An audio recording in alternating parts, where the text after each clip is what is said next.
everybody, it is Ghost Pro here. Excuse me, from the Pro Bros. I am sorry that the special didn't happen. I was just, never got around to it. We just got so tired from just a few things happening. So, that will come, though, eventually. But, you can see Battlefield 4 gameplay. This is actually pre-September 30th update. But I would like to talk about the September 30th update and how that should fix the game. Because let's start off with the assault rifles.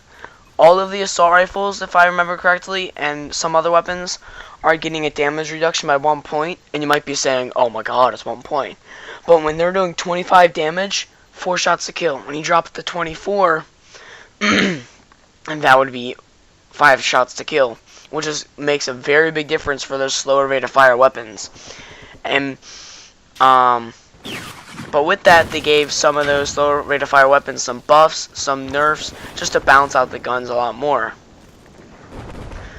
Another thing that it helped with the guns was it made the I can't remember, the SVD-12 that got a big buff, thankfully. So now that thing's actually usable. And the revolvers, they have no more trigger delay. So there were old revolvers before the update. When you pull the trigger, it would do this old style where the I don't know what you would call it, but the thing would sit next to the gun, pull back, and then hit it again. But in real life, that's not exactly how it works anymore. But whatever. And now they remove that, so it's instantaneous. Some of the newer, not the newer, some of the other things that have happened were some even more netcode fixes, so the gameplay is even smoother. The PDW's got an overall accuracy buff, so they just have better accuracy. The AWS had a accuracy decrease, or the bullet spread is farther out now. If you remember I believe it's the SR338, that stupid semi-auto sniper rifle thingamajig. When you get rapid follow-up shots, the bullets aren't gonna jump from left to right to up to down and everywhere else. It's gonna stay where you're aiming. So that thing is kind of useful now. And now they actually, I actually didn't hear anybody else mention this, but the PKAS, the one-time scope, that's like, it has a little bit of zoom and not a lot. Instead of having a red dot with a red ring surrounding it, it's just a red dot with a black ring. If that matters to anybody. And speaking of sights, the close and medium range scopes for like the assault rifles and stuff, they used to, for realistic purposes, they used to bounce, or they used to stick in the middle, and so it would feel like there's actually more recoil than there is, or more visual recoil than actual recoil. So you could be spraying at someone with your CBJMS, let's say, for example, and your red dot sight will be sitting right at his head, and you'll think, oh, I'm gonna kill him fast, when the bullets are actually hitting him like in the belly button or something. So, yeah. And also the red dot sights, with them not doing that anymore, what I was trying to explain is that now they'll move with the recoil. So I've noticed it mostly on like the PKAS and the holographic sights, and sometimes the ACOG, where it'll just bounce like left and bounce right depending on the gun's recoil. It's kind of interesting.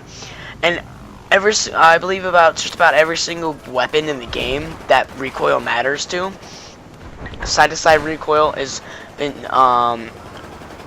reduced a whole lot less. Now, I've noticed that certain guns like the AEK, the F2000, those two guns, the P90 actually got an overall just really nice buff. So those guns are actually now usable. The SAR-21, if you know what that is, that's a really slow firing assault rifle, kind of like the AUG, just like average but really slow firing, super low recoil. It has a larger bullet spread now, but then again it has even less recoil.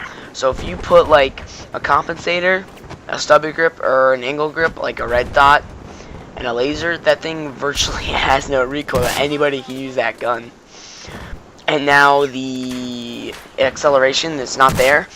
For realistic purposes in Battlefield 4, not only did you move your gun slower when you were running,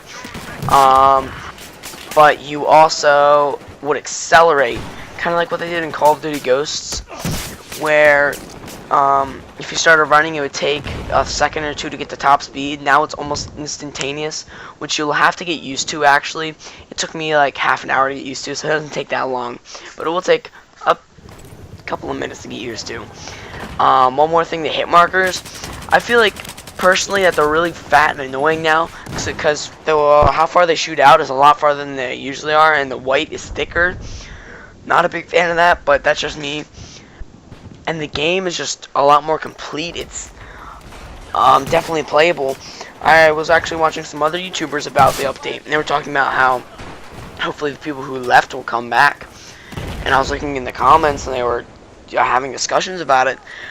I think once you leave a game, you can't necessarily, I'm getting rambling, but once you leave a game, you can't necessarily just jump back because you see, ooh, look at a new update, you know. But Battlefield 4, I loved it from the start, even with all of its issues. I was a PS3 at the beginning of the life cycle, so I got some of the worst. Low frame rate drops, low graphics, and I jumped over to the PS4 around the summertime. Huge improvement. But so far that's what's happened with the update. There's a whole lot of tinier things if you want to look at it. I'll leave a link in the description to the whole list of the updates from Battlefield. So catch you guys later, and bye bye.